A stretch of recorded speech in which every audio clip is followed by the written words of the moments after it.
मैं कोई अनपढ़ शराबी कबाबी थोड़ी ना हूँ। बच्चों को तो अक्सर रोता हुआ देखा ही होगा, लेकिन क्या कभी किसी पुलिस अधिकारी को बच्चों की तरह रोते हुए देखा है? शायद नहीं। लेकिन मैं आपको बता दूं कि यूपी के एक पुलिस इंस्पेक्टर थाने के बाहर जमीन पर बैठकर बच्चों की तरह जोर जोर से रो रहे हैं। आप कहेंगे कि ये कैसे हो सकता है? जाहिर सी बात है, यह सवाल आपके मन में आ ही रहा होगा। और इस तरह से किसी इंस्पेक्टर का रोना कई सारे सवाल भी खड़ा करता है कि भला कोई इंस्पेक्टर कैसे रो सकता है इस तरह बच्चों की तरह। आपको मैं इस इंस्पेक्टर के रोने की वजह बताऊंगी, लेकिन उससे पहले जरा इस वीडियो को देखिए। इस वीडियो को आप गौर से देखिएगा। ऑफिस में बुला बुला के बेइज्जती करते हैं, गंदी गंदी गालियां देती है। ये महिला होकर के मैडम है स्नेहा तिवारी और सुधा मैम, महिला होकर के ऐसी गाली देते हैं जैसे मर्दाना कोई व्यक्ति गंदा व्यक्ति नहीं देता हो। 2 साल से प्रताड़ित किया जा रहा है बिना किसी रीजन के। ये थोड़ी ना कुत्ता उत्ता हूँ जो मार पीटना शुरू कर देते हैं, गाली गलौज शुरू कर देते हैं।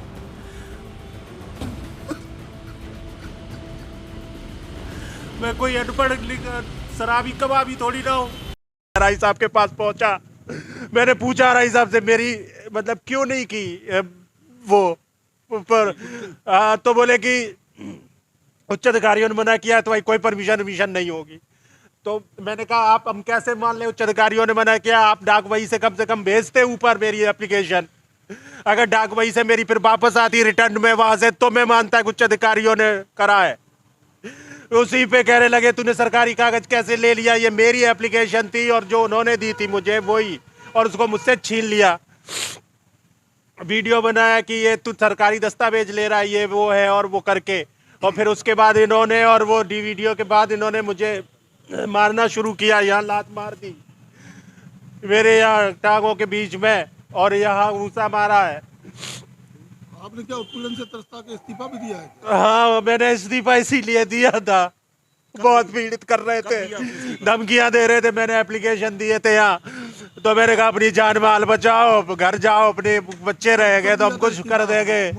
मैंने 14 तारीख तरफ उस तरफ निलंबित कर दिया, 13-14 को दिया था मैंने। 1 महीना हो गया मुझे निलंबन करे पड़े। ये डिट्टो कराएंगे इससे, ये भी यादव है तो इससे डिट्टो करा लो FR, तो जो कुछ बिगड़ेगा इसका बिगड़ेगा, ये मरेगा भुगतेगा। आपने वीडियो में देखा कि कैसे इंस्पेक्टर थाने के बाहर बैठकर बच्चों की तरह जोर जोर से रो रहे हैं और अपने हक की मांग कर रहे हैं। आपको मैं यह बता दूं कि यह वीडियो उत्तर प्रदेश के झांसी जिले का है। इस वीडियो में जो आपको इंस्पेक्टर दिखाई दे रहे हैं उनका नाम मोहित यादव है। मोहित यादव थाने में अपनी आपबीती सुनाते हुए गंभीर आरोप भी लगाए हैं। उनका कहना है कि छुट्टी मांगने गए थे लेकिन उनके साथ बदसलूकी हुई है और एक उच्च अधिकारी ने उनके साथ अभद्रता भी की। वहीं झांसी में पदस्थ इंस्पेक्टर मोहित यादव, जो वर्तमान में निलंबित हैं, ने आरोप लगाया कि उन्होंने पुलिस लाइन के प्रतिसार निरीक्षक यानी कि RI सुभाष से छुट्टी के लिए आवेदन किया था, लेकिन उनका आवेदन आगे नहीं भेजा गया। इसके बाद से मोहित यादव ने सीधे IR से मिलने की कोशिश की, जहां दोनों के बीच बहस हो गई। इंस्पेक्टर ने बताया कि बहस के दौरान प्रतिसार निरीक्षक ने उनके साथ अभद्र व्यवहार किया और यहाँ तक कि उनके प्राइवेट पार्ट पर लात मारकर उन्हें वहां से भगा दिया। लेकिन यहाँ पर भी कई सारे सवाल खड़े होते हैं कि इस तरह का व्यवहार कोई कैसे कर सकता है?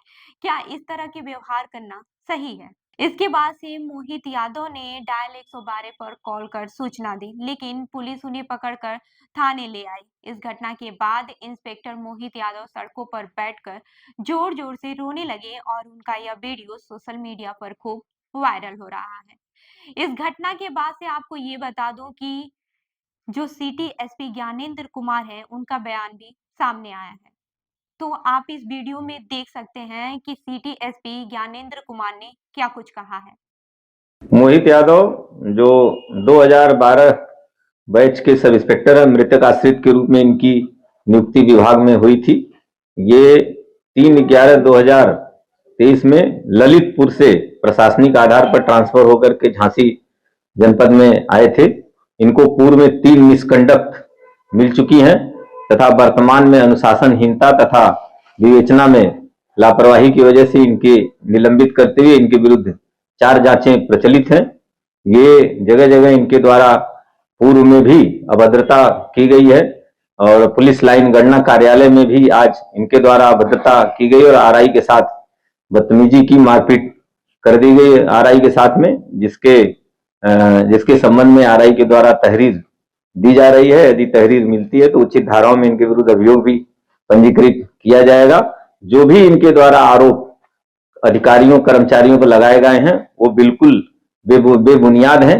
ये एक अनुशासनहीनता इनके द्वारा लगातार प्रदर्शित की जा रही है और इनकी इनका जो व्यवहार है इसी को ध्यान में रखते हुए इनके विरुद्ध जो भी जांचें या जो भी कार्रवाई वो प्रचलित की गई है। सर उन्होंने क्या इस्तीफा भी दे रखा है पहले से? ये इनके द्वारा जो एप्लीकेशन पूर्व में दिया गया है उसमें आरोप लगाते हुए, अधिकारियों पे आरोप लगाते हुए सशस्त्र इन्होंने अपना इस्तीफा भी उसमें लिखा हुआ है, जिसके संबंध में मेरे द्वारा ही जांच की जा रही है। अभी तक कोई एक्सेप्ट हुआ है क्या? नहीं, बिल्कुल वो जांच मेरे द्वारा की जा रही है। अभी इनको बयान के लिए बुलाया गया था, इनके द्वारा अभी 2 दिन पहले बयान दिया गया है और भी साक्ष्य संकलन करते हुए साक्ष्यों के आधार पर जांच रिपोर्ट प्रेषित की जाएगी। आपने वीडियो में देखा कि सिटी एसपी ज्ञानेंद्र कुमार सिंह का कहना है कि इंस्पेक्टर मोहित यादव के आरोप बेबुनियाद है। उन्होंने कहा कि इंस्पेक्टर ने ही प्रतिसार निरीक्षक सुभाष सिंह के साथ अभद्रता की थी और दोनों पक्षों ने शिकायतें दी हैं। फिलहाल पुलिस इस पूरे मामले की अभी जांच कर रही है। आपको मैं बता दूं कि इस पूरे घटनाक्रम के बाद से मोहित यादव की जिंदगी में काफी बदलाव आ चुका है। वह मैनपुरी के रहने वाले हैं और 2012 में मृतक आश्रित कोटे से यूपी पुलिस में सब इंस्पेक्टर के रूप में भर्ती हुए थे। हाल ही में उन्हें अनुशासनहीनता और लापरवाही के आरोप में निलंबित किया गया था। लेकिन अब सवाल यह उठता है कि इस पूरे मामले में इंस्पेक्टर मोहित यादव के साथ जो हुआ, क्या वह वाकई उचित था? क्या उन्हें इस तरह के व्यवहार को सहन करना चाहिए? और सबसे अहम सवाल यह है कि क्या पुलिस अधिकारियों के बीच इस तरह के तनाव और विवाद को सुलझाने का सही तरीका यही है? वैसे भी लोग इस पूरे मामले पर अलग-अलग अपनी राय रख रहे हैं। कुछ लोग यह मानते हैं कि मोहित यादव के साथ दुर्व्यवहार सही नहीं था, जबकि कुछ का कहना है कि उन्हें अपने वरिष्ठ अधिकारियों के साथ सही तरीके से पेश आना चाहिए। फिलहाल यह मामला जांच के दायरे में है और सबका ध्यान इस पर है कि आखिर सच क्या है। इस घटना ने एक बार फिर से यह सवाल उठाया है कि पुलिस विभाग में ही जब इस तरह के विवाद होते हैं, तो आम जनता से न्याय की उम्मीद कैसे की जा सकती है? इस खबर पर क्या है आपकी राय, हमें जरूर बताइएगा। मैं हूं रूबी आपके साथ और आप देख रहे हैं जनदर्पण न्यूज। धन्यवाद।